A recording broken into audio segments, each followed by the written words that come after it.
Hi అండి, అందరికీ నమస్కారం. నిన్న ఒక విషాదం చోటు చేసుకుంది. ఖమ్మం జిల్లా బోనకల్లు మండలంలో ఒక ఇంటర్ విద్యార్థి ఆత్మహత్య చేసుకున్నాడు. అసలు విషయానికి వెళ్తే ఇంటర్ పరీక్షలు తప్పుతానన్న భయంతో ముందుగానే భయపడి మధుర రైల్వే స్టేషన్ రైల్వే ట్రాక్ దగ్గరికి వెళ్ళి ఆత్మహత్య చేసుకున్నాడు. మామూలుగా అయితే మనకి చెప్తుంటారు కదా, ఇలా ధైర్యం చెప్పే మనుషులు లేకపోవడం వల్ల ధైర్యం పోగొట్టుకోవాల్సి వచ్చిందని.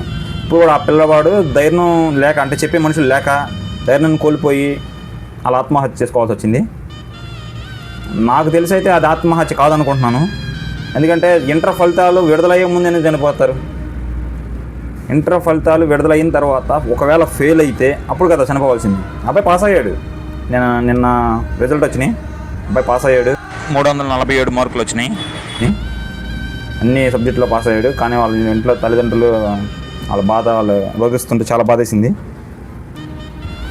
పోలీసులు అన్ని కోణాల్లో దర్యాప్తు చేయాలని కోరుతున్నాను. అది అయితే ఆత్మహత్య అయితే చేసేదేం లేదు. కొంచెం అన్ని కోణాల్లో దర్యాప్తు చేయండి. ఆ కుటుంబానికి న్యాయం చేయండి ప్లీజ్, దయచేసి. Thank you.